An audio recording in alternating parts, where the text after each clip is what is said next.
हर हर महादेव आप सभी को। आज हम भक्त पद्मनाभ की कथा को सुनेंगे। आइए आरंभ करते हैं आज की कथा को।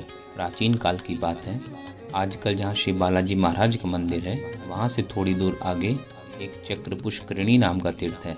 उसके तट पर श्री वत्स गोत्रीय पद्मनाभ नाम के एक ब्राह्मण निवास करते थे। उनके पास न कोई संग्रह था न परिग्रह। भगवान के नाम का जप, उन्हीं का स्मरण, उन्हीं का चिंतन, यही उनके जीवन का व्रत था। इंद्रियां उनके वश में थी। हृदय में दीन दुखियों के प्रति दया थी, सत्य से प्रेम, विषयों के प्रति अपेक्षा तथा संपूर्ण प्राणियों में आत्मभाव, यही उनका जीवन था। अपने सुख दुख की उन्हें कभी परवाह नहीं रहती थी, परंतु दूसरे के दुख की कल्पना से ही उनका हृदय द्रवीभूत हो जाता था। कभी कभी वे सूखे पत्ते खा लेते, तो कभी पानी पर ही निर्वाह कर लेते, और कभी कभी तो भगवान के ध्यान में इतने तन्मय हो जाते कि शरीर की सुध ही नहीं रहती थी। परंतु यह सब तो बाहरी बात थी। उनका हृदय भगवान के लिए छटपटा रहा था। उनके सामने जीवन का कोई मूल्य ही नहीं था। वे तो ऐसे सौ जीवन निछावर करके भगवान को, अपने प्रियतम प्रभु को प्राप्त करना चाहते थे। उनके हृदय में आशा और निराशा के भयंकर तूफान उठा करते थे। कभी कभी वे सोचने लगते कि भगवान बड़े दयालु हैं, वे अवश्य मुझे मिलेंगे, मैं उनके चरणों पर लौट जाऊंगा, अपने प्रेमाश्रुओं से उनके चरण भिगा दूंगा।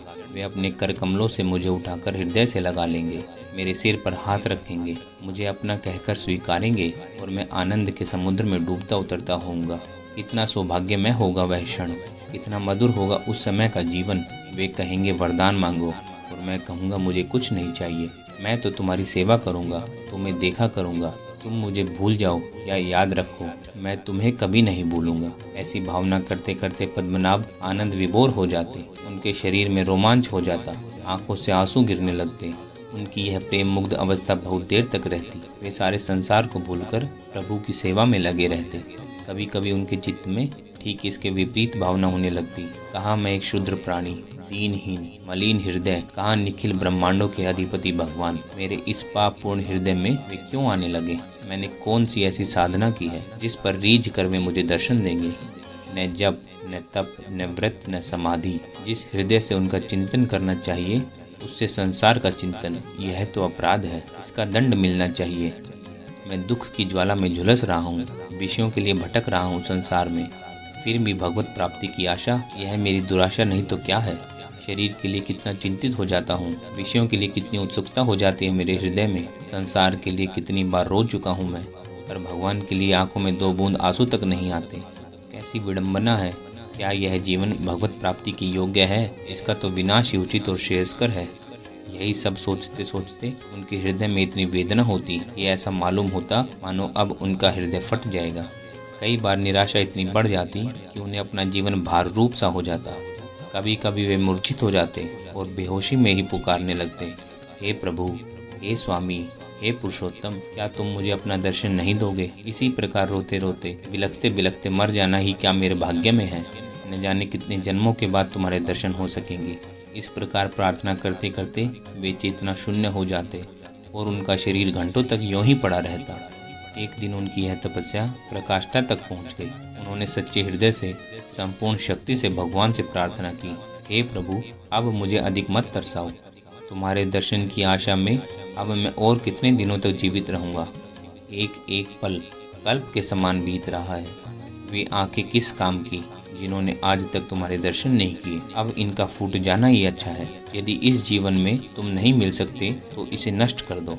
मुझे स्त्री पुत्र, धन जन, लोक परलोक कुछ नहीं चाहिए। मुझे तो तुम्हारा दर्शन चाहिए, तुम्हारी सेवा चाहिए।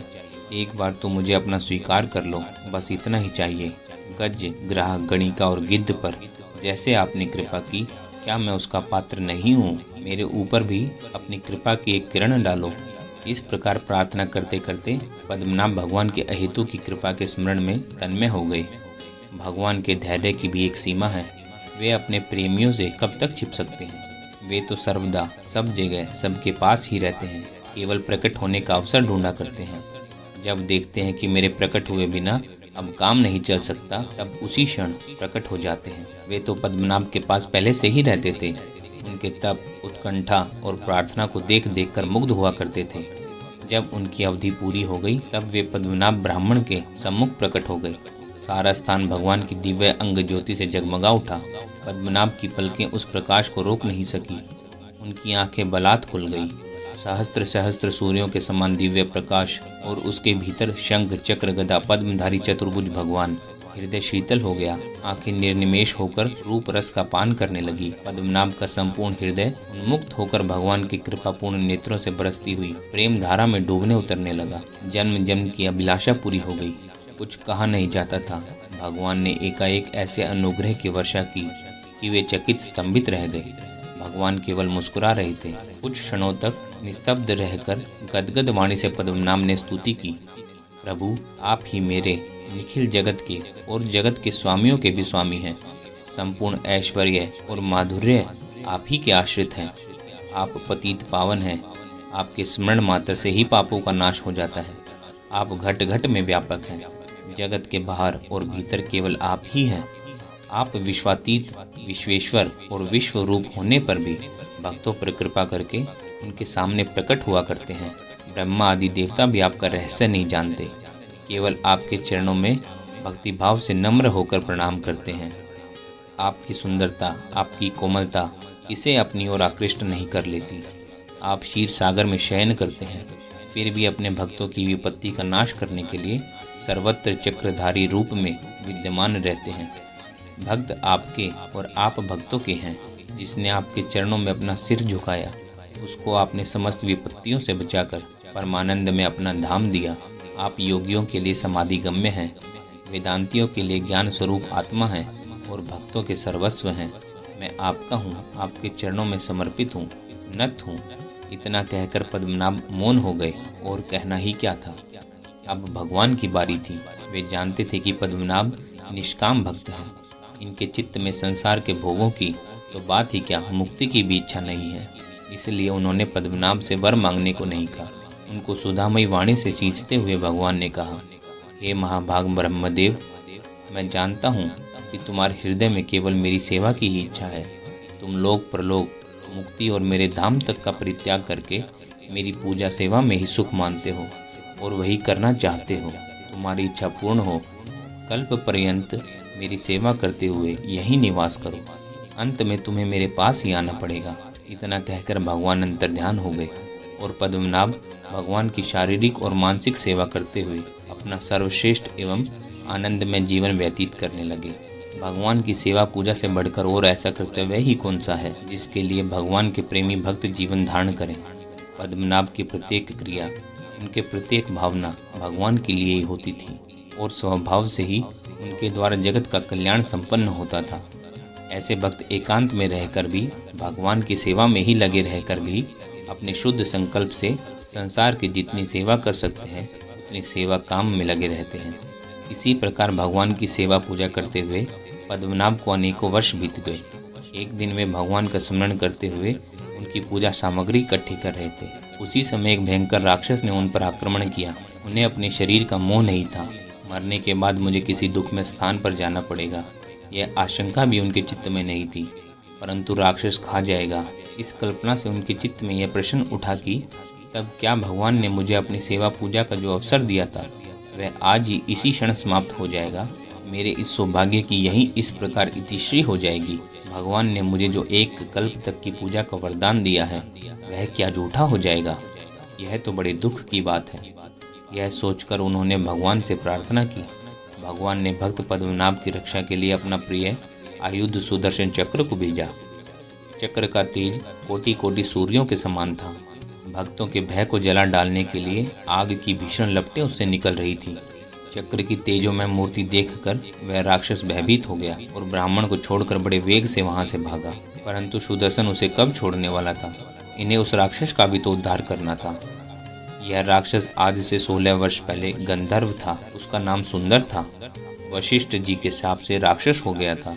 इसकी स्त्रियों के प्रार्थना करने पर वशिष्ठ जी ने कहा था यह राक्षस तो होगा, परंतु आज के 16वें वर्ष में जब यह भगवान के भक्त पद्मनाभ पर आक्रमण करेगा तब सुदर्शन इसका उद्धार कर देगा। आज वही 16वां वर्ष पूरा होने वाला था। राक्षस बड़े वेग से भाग रहा था, परंतु सुदर्शन चक्र से बचकर कहाँ जा सकता था। देखते ही देखते सुदर्शन चक्र ने उसका सिर काट डाला और तत्क्षण वह राक्षस गंधर्व हो गया। दिव्य शरीर, दिव्य वस्त्र और दिव्य आभूषणों से युक्त होकर सुंदर ने सुदर्शन चक्र को प्रणाम करते हुए उनकी स्तुति की। तदनंतर उसने दिव्य विमान पर सवार होकर अपने लोक की यात्रा की। सुंदर के गंधर्व लोक में चले जाने पर सुदर्शन चक्र की स्तुति की। हे सुदर्शन, मैं तुम्हें बार बार प्रणाम करता हूँ। तुम्हारे जीवन का व्रत है संसार की रक्षा। इसी से भगवान ने तुम्हें अपने कर कमलों का आभूषण बनाया। तुमने समय समय पर अनेक भक्तों को महान विपत्तियों से बचाया है। मैं तुम्हारी इस कृपा का ऋणी हूँ। तुम सर्वशक्तिमान हो। मैं तुमसे यही प्रार्थना करता हूँ कि तुम यहीं रहो और सारे संसार की रक्षा करो। सुदर्शन चक्र ने भक्त पद्मनाभ की यह प्रार्थना स्वीकार की और कहा, भक्तवर, तुम्हारी प्रार्थना कभी व्यर्थ नहीं हो सकती, क्योंकि तुम भगवान के परम कृपा पात्र हो। मैं यहीं तुम्हारे समीप ही सर्वदा निवास करूंगा। तुम निर्भय होकर भगवान की सेवा पूजा करो। अब तुम्हारी उपासना में किसी प्रकार का कोई विघ्न नहीं पड़ेगा। भक्त पद्मनाभ को इस प्रकार वरदान देकर सुदर्शन चक्र सामने की पुष्करिणी में प्रवेश कर गए। इसी से उसका नाम चक्र तीर्थ हुआ। भगवान की कृपा का प्रत्यक्ष अनुभव करके भक्त पद्मनाभ का हृदय प्रेम और भी आनंद से भर गया। वे और भी तन्मयता और तत्परता से भगवान की सेवा करते हुए अपना जीवन व्यतीत करने लगे। ऐसे प्रेमी भक्तों का जीवन ही धन्य है, क्योंकि वे पल पल पर और पग पग पर भगवान की अनंत कृपा का अनुभव करके मस्त रहा करते हैं। हर हर महादेव। दोस्तों, यह थी भक्त पद्मनाभ की कथा।